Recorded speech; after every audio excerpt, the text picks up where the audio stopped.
Au nom du Père, du Fils et du Saint-Esprit. Amen. Grande joie d'être là avec vous en ce 13 octobre, mercredi. Et la liturgie aujourd'hui, c'est la première lecture d'Épître aux Romains qui veut vraiment nous aider à écouter le Seigneur et vraiment nous laisser travailler par sa parole. Alors, elle nous dit ceci, c'est Romains chapitre 2, verset 1. Ainsi es-tu sans excuse, qui que tu sois, toi qui juges. Car en jugeant autrui, tu juges contre toi-même, puisque tu agis de même, toi qui juges. Et nous savons que le jugement de Dieu s'exerce selon la vérité sur les autres, sur les auteurs de pareilles actions. Et tu comptes, toi qui juges, ceux qui commettent et qui les fais toi-même, que tu échapperas au jugement de Dieu? Ou bien méprises-tu ces richesses de bonté, de patience, de longanimité, sans reconnaître que cette bonté de Dieu te pousse au repentir? Par ton endurcissement et l'impénitence de ton cœur, tu amasses contre toi un trésor de colère au jour de la colère, où se révélera le juste jugement de Dieu, qui rendra à chacun selon ses œuvres. À ceux qui, par la constance dans les biens, recherchent gloire, honneur et incorruptibilité, la vie éternelle. Aux autres, âmes rebelles, indociles à la vérité et dociles à l'injustice, la colère et l'indignation, tribulation et angoisse à toute âme humaine qui s'adonne au mal, aux Juifs d'abord, puis aux Grecs. Gloire, honneur et paix à quiconque fait le bien, aux Juifs d'abord, puis aux Grecs, car Dieu ne fait pas exception de personne. Dieu ne fait pas exception de personne. Vraiment, Dieu nous aime à tous, parce que Dieu, comme notre Père, il ne fait pas de différence entre les enfants. Malheureusement, dans la vie du monde, parfois il y a des parents qui n'aiment pas ses enfants, qui font des exceptions, ça veut dire qu'ils font des différences entre les enfants. Cet enfant j'aime beaucoup, l'autre je le méprise. Malheureusement, ce sont des choses qu'on voit, mais c'est à cause du péché du cœur de l'homme. Dieu n'est pas comme ça. Dieu nous aime d'un amour éternel à chacun de nous, sans aucune condition. Mais c'est vrai que la lecture aujourd'hui nous parle du jugement, des personnes qui jugent les autres. Et les personnes qui jugent les autres, elles sont aussi jugées par les autres. Parfois, la personne ne se rend pas compte, mais si je suis toujours dans une attitude de jugement, la personne aussi, elle va se sentir jugée par les autres. Et pire encore, c'est quand cela concerne Dieu. Dieu, il me juge. Dieu, quand je fais quelque chose, Dieu me juge aussi. Comme si Dieu était un policier qui est en train toujours de me surveiller. Et la personne va vivre une relation par rapport à Dieu, faussée déjà, tordue. Dieu n'est pas là en train de nous surveiller comme un policier pour voir qu'est-ce que nous faisons de bien ou de mal, pour après pouvoir nous juger. Non.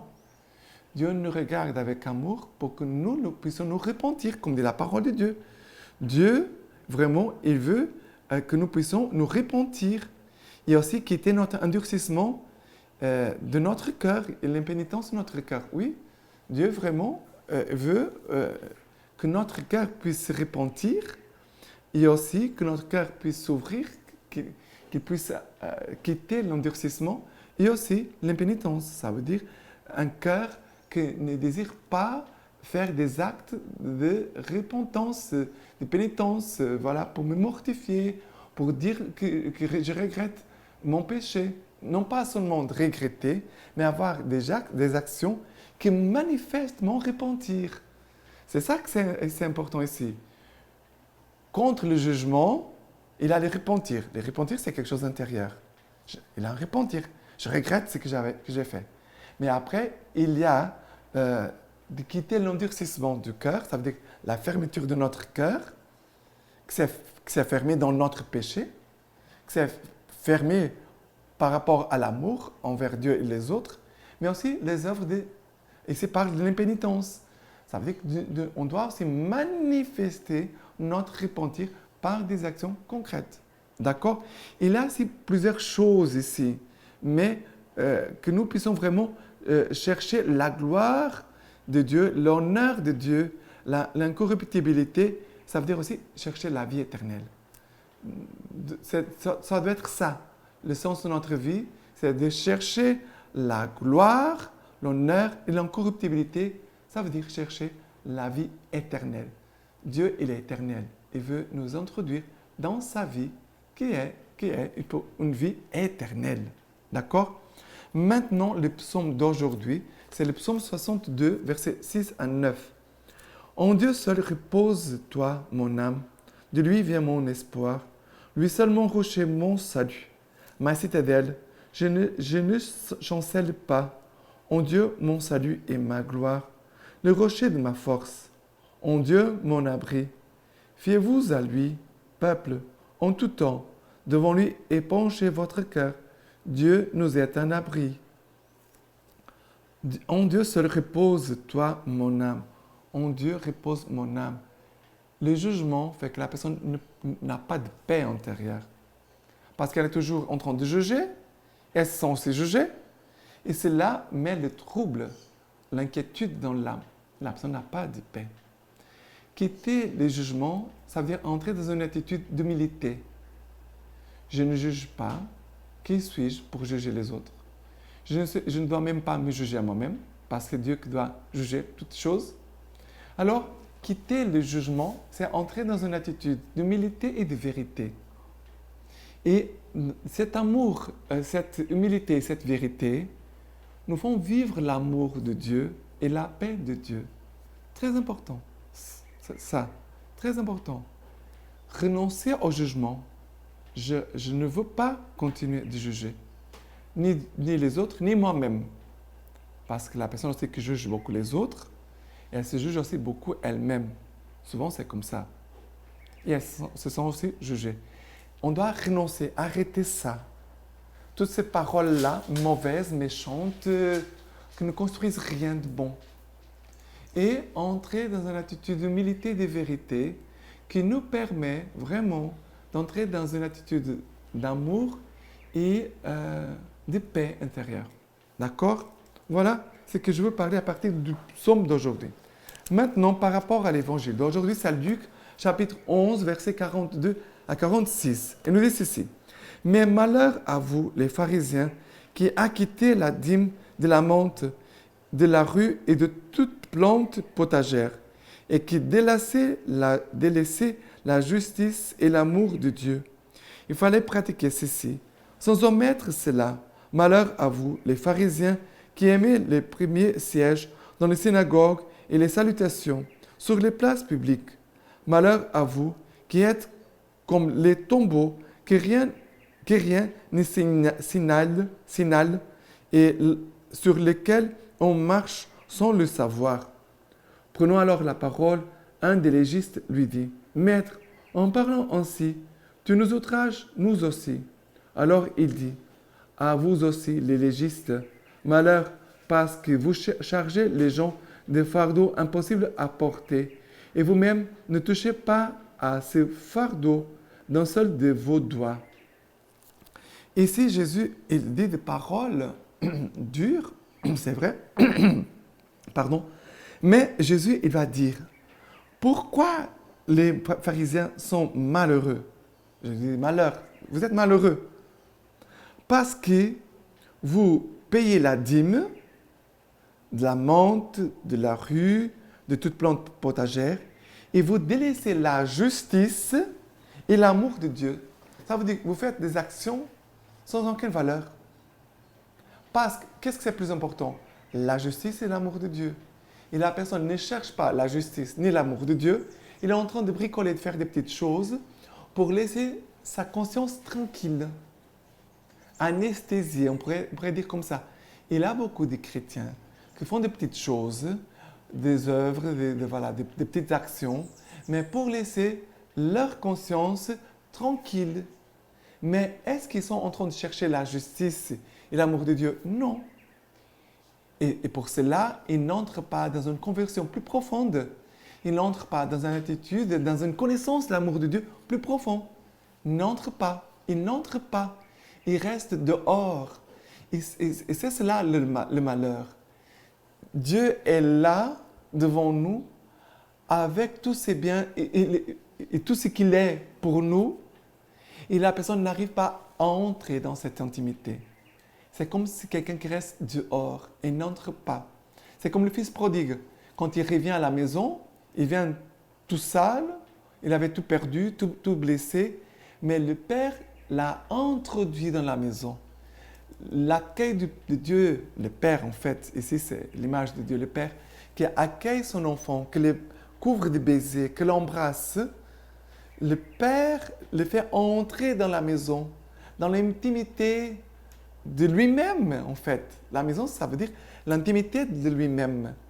Et le Père va le revêtir de sa tunique, ça veut dire sa dignité, la bague, ça veut dire ton appartenance, et aussi le sandal, ça veut dire que maintenant tu es un homme debout, tu as quelque chose qui te soutient.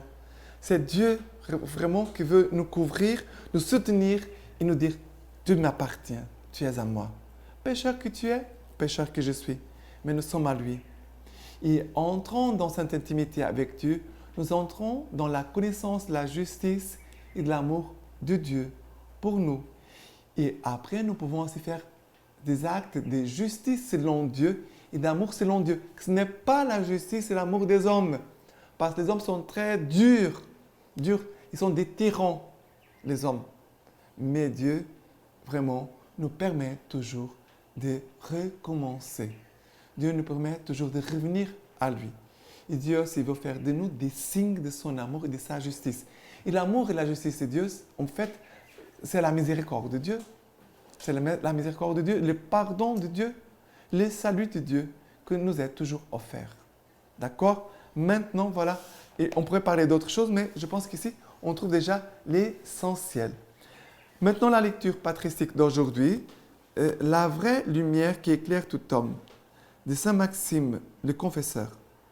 La lampe placée sur le lampadaire, c'est la lumière du Père, la vraie lumière qui éclaire tout homme venant dans le monde, notre Seigneur Jésus-Christ. C'est à cause de notre chair qu'il a prise de nous, qu'il s'est fait et qu'il a été appelé une lampe, c'est-à-dire qu'étant par nature la sagesse et la parole du Père, il est proclamé dans l'Église de Dieu par la piété des croyants. Il est exalté et manifesté devant les nations par la vie conforme à la vertu et fidèle au commandement. C'est ainsi qu'il brille pour tous ceux qui sont dans la maison, autant dire dans le monde, comme lui-même, la parole qui est Dieu, nous le dit dans l'Évangile. On n'allume pas une lampe pour la mettre sous le boisseau, mais on la met sur le lampadaire, et elle brille pour tous ceux qui sont dans la maison. Il est évident que lui-même s'appelle une lampe, étant Dieu par nature, et devenu chair selon l'économie du salut. C'est là, je crois, ce que le grand Dieu a compris lorsqu'il appelle le Seigneur une lampe, en disant « Ta parole est une lampe pour mes pas, une lumière sur mon chemin. » Notre Sauveur et notre Dieu est celui qui dissipe les ténèbres de l'ignorance et du mal. Voilà pourquoi il est appelé lampe dans l'Écriture. Lui seul, en détruisant l'obscurité de l'ignorance et les ténèbres du mal, à la manière d'une lampe, est devenu pour tous le chemin du salut. Par la vertu et la connaissance, il mène vers le Père ceux qui veulent marcher grâce à lui sur le chemin de la justice, en observant les commandements divins. Quant au lampadaire, c'est-à-dire la Sainte Église, c'est sur sa prédication que repose la parole lumineuse de Dieu, qui éclaire tous ceux qui sont dans le monde, comme dans une maison, par les rayons de la vérité, en remplissant tous les esprits et la parfaite connaissance de Dieu. La parole ne supporte aucunement d'être gardée sur le boisseau. Elle veut être placée au sommet sur la beauté grandiose de l'Église. En effet, si la parole avait été gardée sous la lettre de la loi, comme sous les boisseaux, elle aurait privé tous les hommes de la lumière éternelle. et n'aurait pas procuré la contemplation spirituelle à ceux qui s'efforcent de se dépouiller de la connaissance sensible comme mensongère et favorisant l'erreur, capable seulement de percevoir la corruption naturelle en réalité du corps. Mais la parole est placée sur le lampadaire, lequel est l'Église. Autrement dit, le culte en esprit et vérité pour éclairer tous les hommes.